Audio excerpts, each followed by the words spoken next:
Howdy, howdy, everybody, and welcome once again to Passion Theory. This is going to be part 4, and I believe the final part of Equinox, but I will soon find out. Thank you for coming, and let's help this little bunny find some moon shards. Okay, so we've got double dashing. Okay, I'm gonna die here on accident trying to...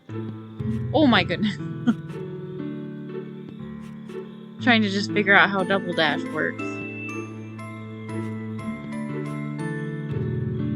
I landed on his head and it said I did. Okay. So, today, what shall the story be about? Should I do more ghost stories? More stories about working retail, fast food, that kind of thing? Which one?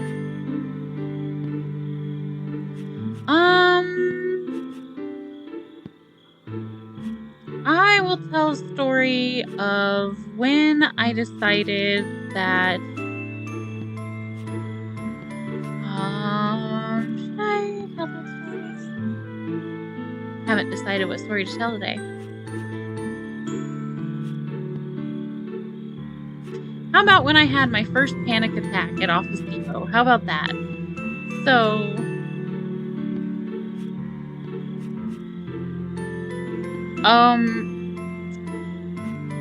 I had this customer. I was working in the copy print center. Oh my gosh, come on! Really? I really can't. I can't get up there. Okay.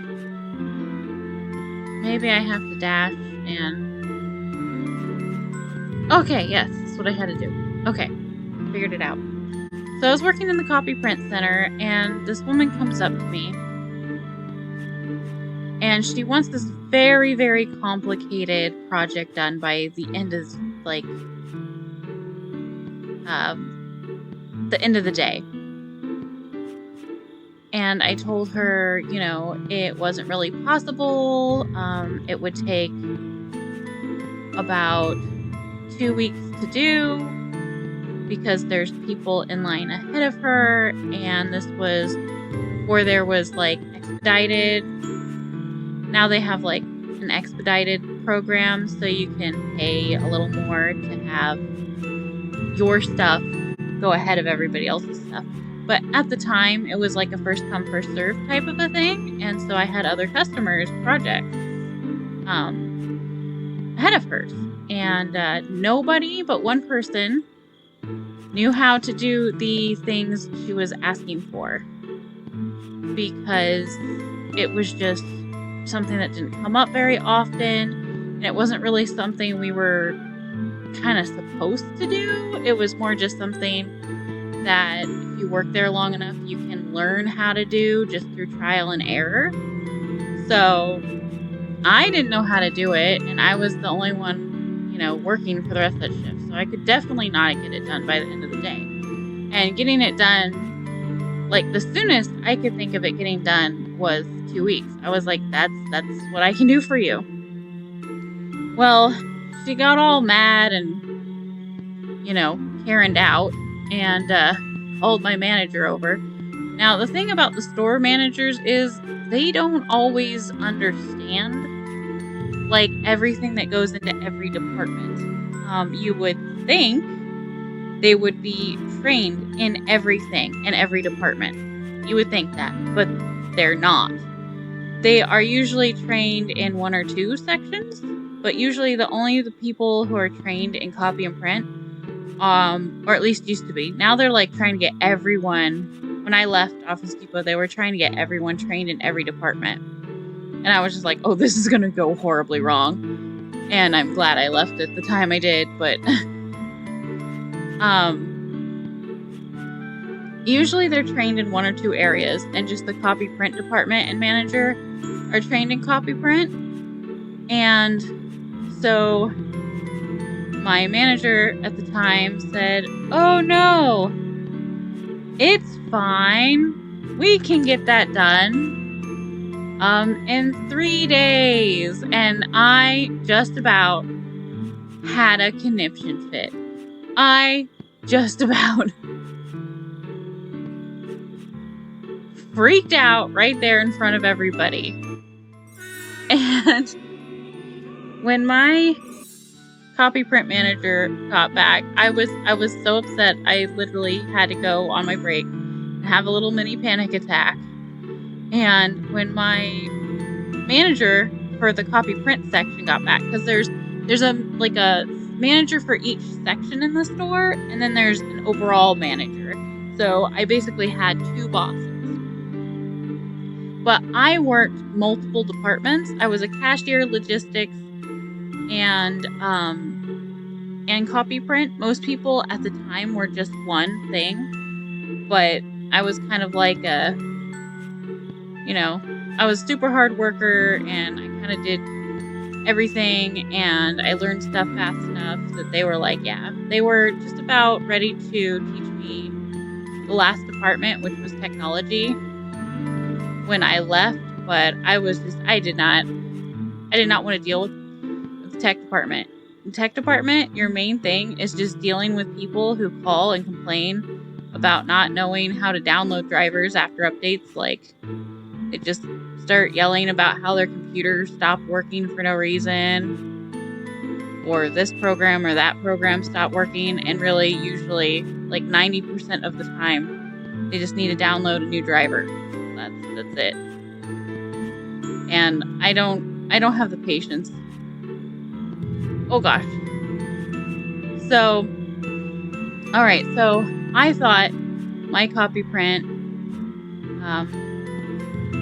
supervisor was going to get mad at me because I was the one who signed off on this project. And I explained to her that indeed I had nothing to do with this. And I had said 2 weeks. Oh, we're so close. And I had said 2 weeks.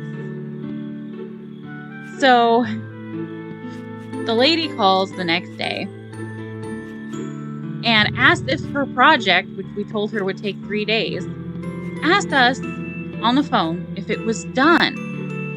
And I was like, no, it's not done. Because the only one who can work on it is the copy print supervisor, and there's other projects that only she can do because it's a very specialty project. Not everybody knows how to do it, but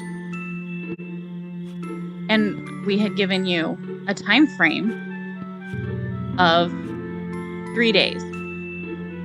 So no, it is not done. So I told her, well, we'll give you a call. If we complete it early, we'll give you a call.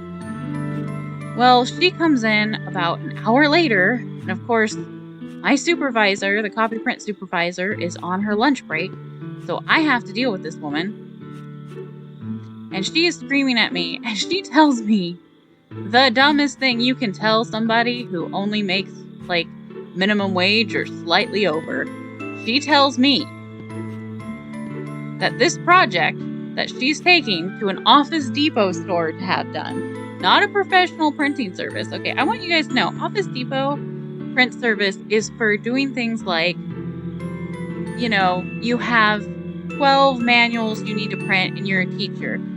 Things that don't have to be super crazy, like, neat,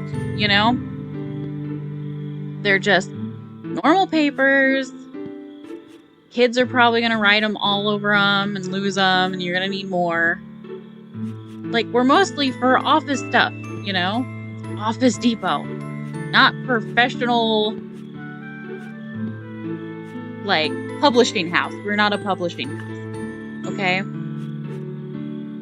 We don't have specialty inks that certain printing places have, things like that. So she tells me that the thing we are making, which is this huge binder, like, it's a huge bound program, basically, with lots of dividers, and everything has to be typeset a certain way and things like that. She tells me that this, she gave to me is a proposal that could cost her, it's a proposal, and if she gets the proposal, it could be worth multi-million dollars for her. Okay? And so I best get it right. I'm sitting here in my head thinking, do not give me that kind of power, woman. If I'm feeling very cranky, I make less than minimum wage. I may just decide to lose your file. I didn't do that, but I'm just saying I could have. If I was a major jerk, I could have deleted everything. And the worst that's ever going to happen to me is I lose my job that paid slightly more than minimum wage. And you know what? I could find another job that pays slightly more than minimum wage. Super easy. But I don't think you're going to find, another multi-million dollar deal, lady. So maybe if you know that, treat the person who's doing your proposal well. Also, your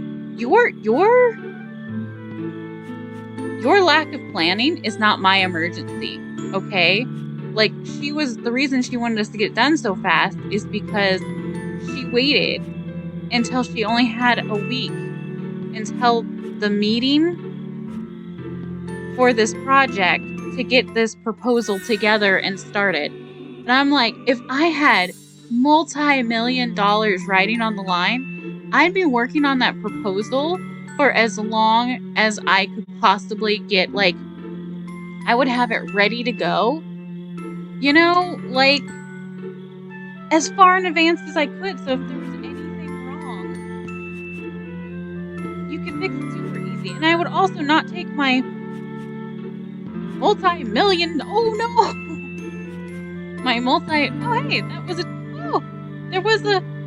fell and I didn't have to start at the beginning because I was past the halfway point. Oh, that's cool. I wouldn't take my multi-million dollar proposal to an Office Depot store, I would take it to an actual publishing house where that's all they do, because we're sitting over here and her little multi-million dollar deal is hanging out on a table with a bunch of business cards and calendars and stuff that people are making, and it's just ridiculous. We've got, some guy who teaches people Chinese with his, student handbooks that we have to make 50 of and then binds them. And the binding machine only does, 10 sheets at a time. And the books are, a couple hundred pages thick. So we have 50 of those to do, right? And he came in before your butt with your complicated stuff, and he already printed all of his his papers out. Only thing we have to do is hand bind them, and that in of itself is going to take 3 days, Then we got your super complicated thing to do, and only the supervisor knows how to do it because you have to typeset it a certain way and blah blah blah. And it's just if she had everything already printed out for us, then yeah, we could have done it that day. Oh no! But she didn't, We had to even typeset things for her. And it was just, oh my gosh. I hated working on that project. I was so tempted to be just lose that whole proposal. But I didn't, because I'm not a jerk. All right, so that was my story for today. I am now going to cut things out until I get to the end.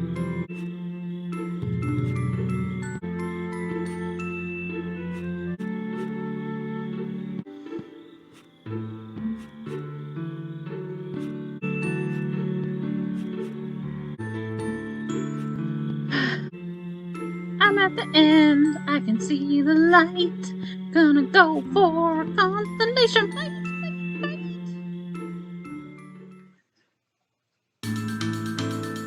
Aquila, the eagle. Hello! I'm gonna boop your head. Okay, okay. Oh, boop, boop, boop, boop. I'll boop your head again. Okay. Yeah, boss music. Okay. Got your noozle snoot. And, ooh. Oh, okay. I didn't realize that I had... Oh, okay. The stupid red stars again. Okay. Your wing. Okay, I just ran right into that red star.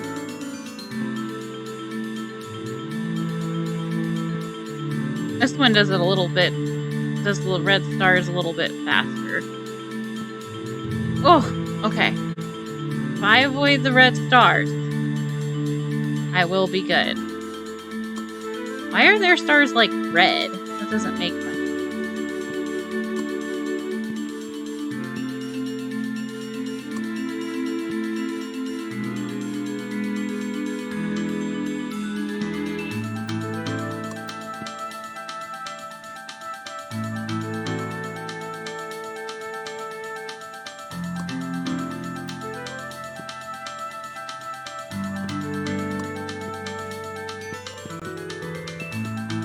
I'm stuck! Okay.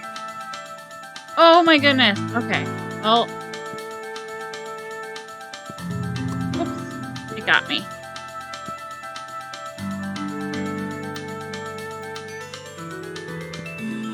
Get the tail. Okay.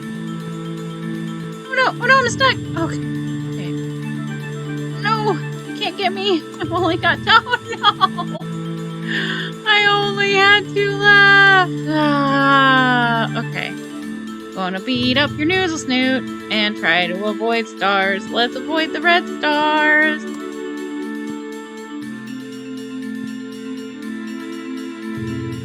Did I literally just run into those? Wow. I am horrible at this game. I'm just like, you know what? I know not to run into the red stars. I'm gonna do it anyway. I'm too energetic. I need to just like be patient.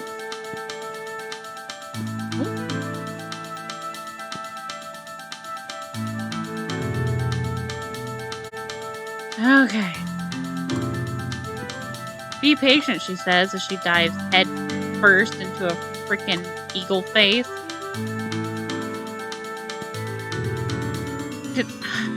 I need to not jump into the red stars. Okay. I think the eagle's like firing these things out faster than the other ones did. Bam. Okay. I feel confident this time. I don't know why. I just feel like I've got this.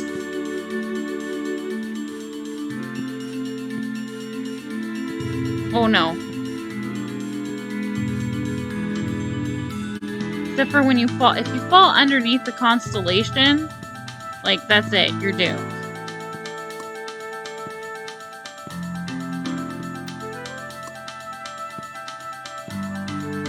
Like, I had confidence. Okay.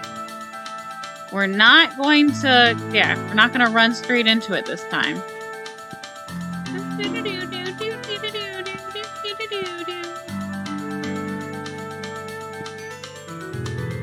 Oh. Okay, don't get stuck right there.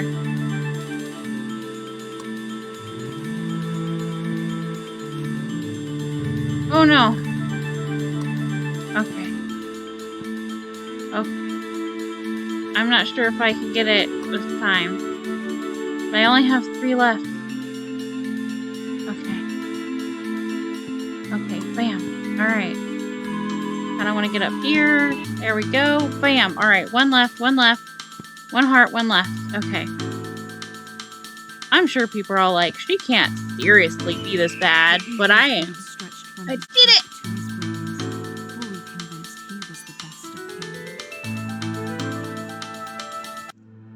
Or were they all king?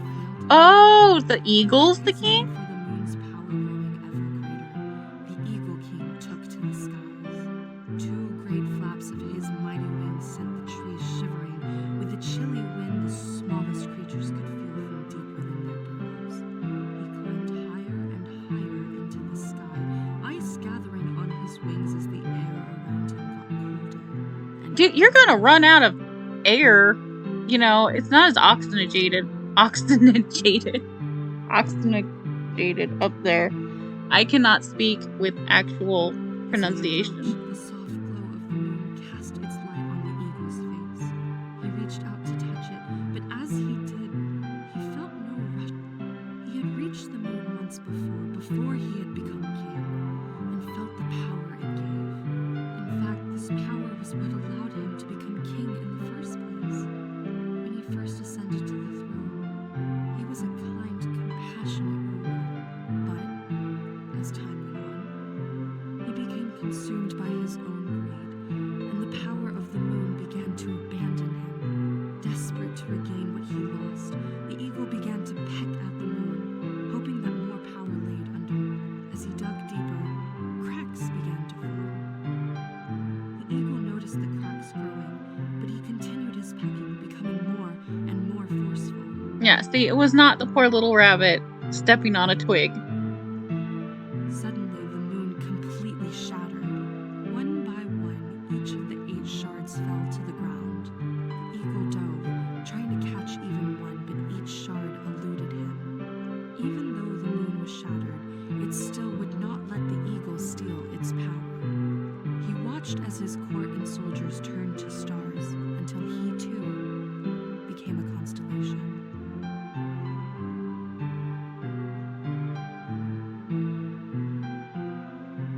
Little fox, woo birds and eagles.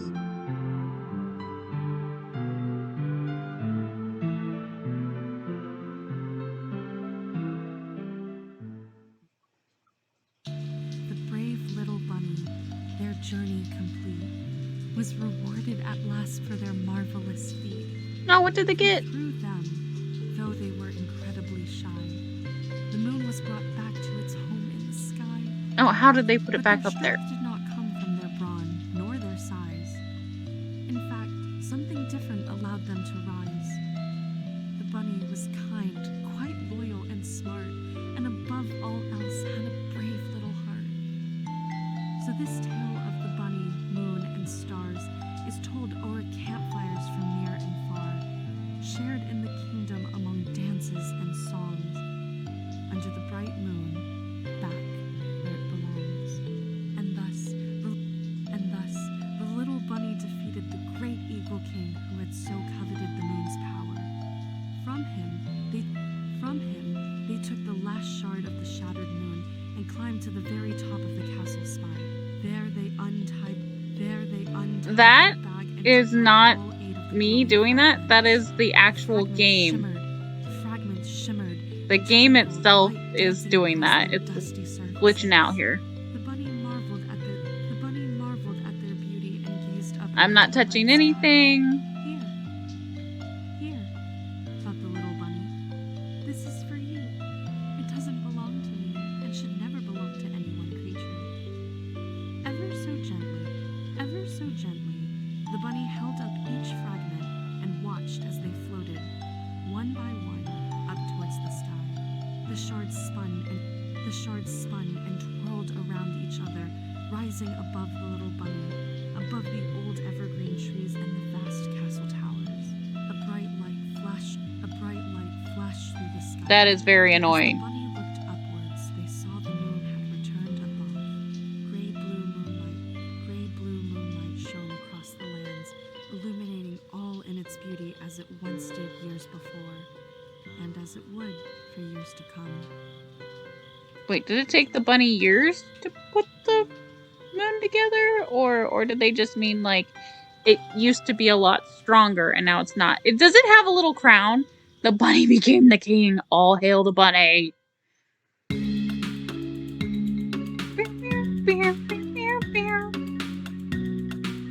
Equinox. Alright, everybody. Thank you for watching Equinox with me, Passion Theory. I hope you all have a wonderful, amazing, astounding day. And I'll see you next time, whether it's for a Let's Play or something else on my channel.